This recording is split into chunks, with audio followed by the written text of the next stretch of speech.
താൻ ഒറ്റിക്കൊടുക്കപ്പെട്ട രാത്രിയിൽ അപ്പവും കാസയും ആകാശത്തേക്കുയർത്തി കൃതജ്ഞതാസ്തോത്രം ചെയ്ത ഈശോയെ വിശുദ്ധ സുവിശേഷം മനോഹരമായി അവതരിപ്പിക്കുന്നുണ്ട്. മനുഷ്യകുലത്തിനു വേണ്ടി സ്വയം വിട്ടുകൊടുത്തവൻ തൻ്റെ ആത്മസംഘർഷങ്ങളുടെ ആ രാത്രിയിൽ ഗത്സമൻ തോട്ടത്തിൽ ചോര വിയർപ്പായൊഴുക്കി പ്രാർത്ഥിക്കുകയും ചെയ്യുന്നുണ്ട്.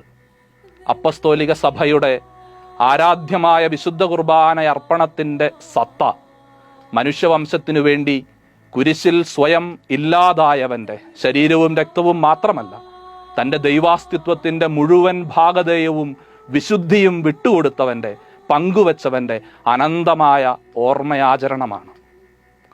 കരം കൊണ്ട് പകുത്ത അപ്പം ഇത് എൻ്റെ ശരീരമാണ് എന്നും കാസയിൽ പകർന്ന വീഞ്ഞ് ഇതെൻ്റെ രക്തമാണ് എന്നും പറഞ്ഞ് ശിഷ്യർക്ക് നീട്ടിയിട്ടാണ് അവൻ കൂട്ടിച്ചേർത്തത്, നിങ്ങൾ എൻ്റെ നാമത്തിൽ ഒരുമിച്ച് കൂടുമ്പോഴെല്ലാം എൻ്റെ ഓർമ്മയ്ക്കായി ഇത് ചെയ്യുവിൻ എന്ന്. അപ്പത്തിലും വീഞ്ഞിലും ക്രിസ്തുവിനെ കാണുന്ന, മിശിഹായെ സ്വീകരിക്കുന്ന, സ്വർഗത്തെ അനുഭവിക്കുന്ന ക്രിസ്ത്യാനിക്ക് വിശുദ്ധ കുർബാന ഒരിക്കലും മത്സരത്തിൻ്റെ വേദിയോ പകവീട്ടലിൻ്റെ സന്ദർഭമോ അല്ല.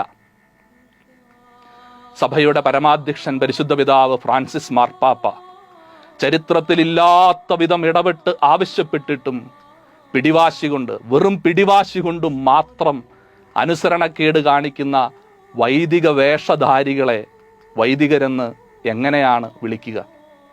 മേൽപ്പട്ടക്കാരൻ്റെ താമസ സ്ഥലത്തേക്ക് അതിക്രമിച്ച് കയറി തോന്നിയവാസങ്ങൾ ലൈവായി പബ്ലിഷ് ചെയ്ത് വൈദിക വസ്ത്രധാരികളായ ഒരു കൂട്ടം മനുഷ്യർ കാണിച്ച തോന്നിയവാസത്തിന് പ്രാർത്ഥന എന്ന് പേരിടാനാകുന്നത് എങ്ങനെയാണ്? തങ്ങളുടെ മേൽപ്പട്ടക്കാരെ മുഴുവനും ശിങ്കിടികളെ കൊണ്ട് തെറി വിളിപ്പിക്കുന്ന വൈദിക വസ്ത്രധാരികളായ മനുഷ്യരുടെ തന്നിഷ്ടങ്ങളെ നീതിയജ്ഞം എന്ന് വിളിക്കുന്നത് എങ്ങനെയാണ്? റോമിൻ്റെ പടയാളികൾക്ക് ഈശോയെ ഒറ്റിക്കൊടുത്തവൻ അവൻ്റെ ശിഷ്യരിൽ ഒരുവൻ തന്നെയായിരുന്നു.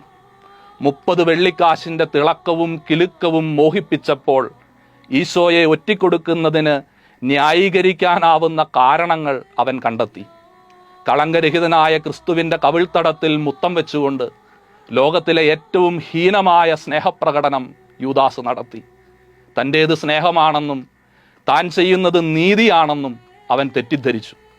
യൂദാസിൻ്റെ പിന്മുറയിൽ എന്നും ക്രിസ്തുവിനെ ഒറ്റിക്കൊടുക്കുന്ന ജാരസന്തതികൾ ശിഷ്യവേഷം കെട്ടി അരങ്ങത്തെത്താറുണ്ട്.